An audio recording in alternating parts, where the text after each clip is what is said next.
پڑھایا۔ حضور غوث اعظم رضی اللہ تعالیٰ عنہ نے مجاہدین تیار کیے، میرے ذمہ راہ حوالہ۔ صلاح الدین ایوبی جب جنگیں لڑ رہے تھے تو بیت المقدس کے باہر کھڑے ہو کے کہتے تھے مجھے معمولی نہ سمجھنا، میں عبد القادر جیلانی کے مدرسے کا پڑھا ہوا ہوں، مجھے کوئی معمولی نہ سمجھے، میں غوث اعظم کا۔ اور 70,000 کی فوج جو صلاح الدین یہ لوگ جہاد کریں گے بیچارے جو صرف چندے اکٹھے کرتے ہیں، کبھی بیت المقدس کے نام پہ اور کبھی کسی نام پہ ساری دن کی کھالیں جمع کر کر کے کھا گئے۔ اور کیا کیا کلاشنکوف لے کے لوگوں کو ڈرایا۔ کردار بتاؤ اپنا، اور ہر رسالے میں یہ آپ سے چندے لیتے ہیں، میں آپ کو ان کے رسالے دکھاؤں گا۔ آپ کی کھالے لے جاتے، آپ سے چندہ لیتے، مہینے کا رسالہ نکالتے، ہر رسالے میں کبھی داتا صاحب کے خلاف لکھتے ہیں۔ انہوں نے اپنے رسالے میں لکھا ہے لاہور میں جو علی اجویری کا مزار ہے وہ شرک کا اڈا ہے، اور دو کھلا انہوں نے، اور چندے دو ان کو۔ یہ تو جنازے اشتہار لگا کے پڑھاتے ہیں۔ میلاد کی محفل بدعت ہو گئی، کس صحابی نے اشتہار لگا کے جنازہ پڑھایا ہے؟ فلانے کا جنازہ ہے تو اتنے بجے اشتہار لگا دو، کس کی سنت ہے؟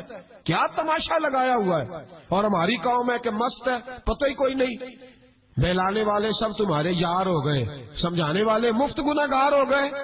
کبھی ولیوں کے دشمنوں کی وجہ سے بھی جہاد ہوا ہے۔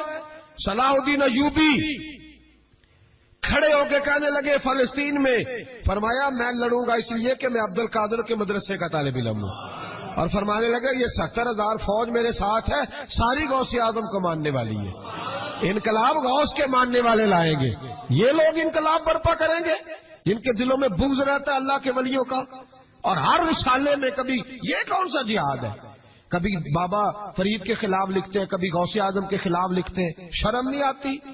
کھالوں سے تم نے پجارو خریدی ہوئی ہے، کھالیں کٹھی کر کے تم نے کلاشنکوف لی ہوئی ہیں، مکانوں میں رہتے ہو، اور قوم ہے کہ وہ دیکھتی نہیں۔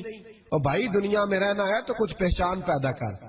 لباس خضر میں یہاں سینکڑوں رہزن بھی پھرتے ہیں، ہر داڑھی پگڑی والے کو دیندار نہ سمجھ لیا کرو، خدا را یہ پہچان پیدا کرو، جس کے مرضی پیچھے لگ جاتے ہو۔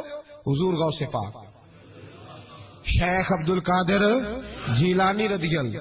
اور آج کل کی میں جاتا ہوں نا محفلوں پہ تو میں دوستوں سے کہتا ہوں اب کوئی دوست ٹائم لینے آتے تو میں پوچھتا ہوں محفل کیوں کرانی ہے؟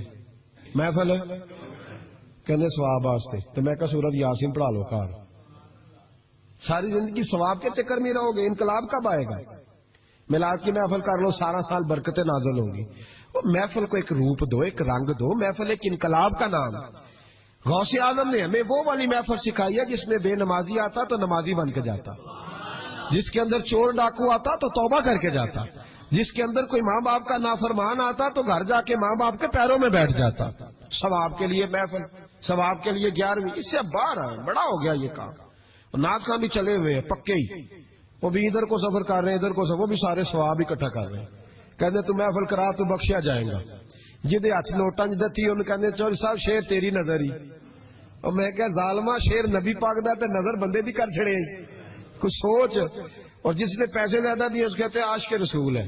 میں کہ تو کتوں مور لئی لوکاں نو عشق دی ڈگریاں ونڈدا پھردا ہے، کدھر سے تو نے یہ لے لی ہے سٹیمپ جو لگاتا ہے یہ عاشق ہے یہ عاشق نہیں؟ محفل کرانے والا بھاویں بجلی چوری کردا ہوے تے عاشق رسول ہے۔ تو یہ باہر آئے حضور غوث اعظم، ہر روز محفل ہوتی تھی لیکن جو آتا تھا اللہ اس کا دل بدل دیتا تھا۔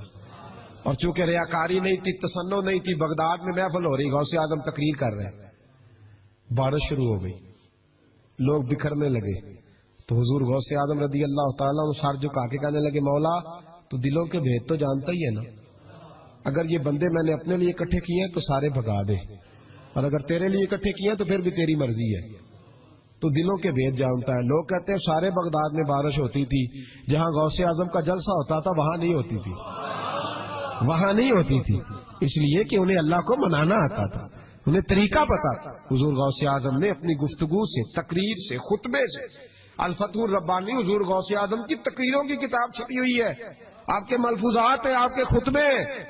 او بھائی اس کو لوگ معمولی کام سمجھتے ہیں، بس ثواب کے لیے کر لو، خدا را غوث اعظم کا طریقہ تو سمجھو۔ اور پھر تبلیغ فرمائی، دین کا کام کیا۔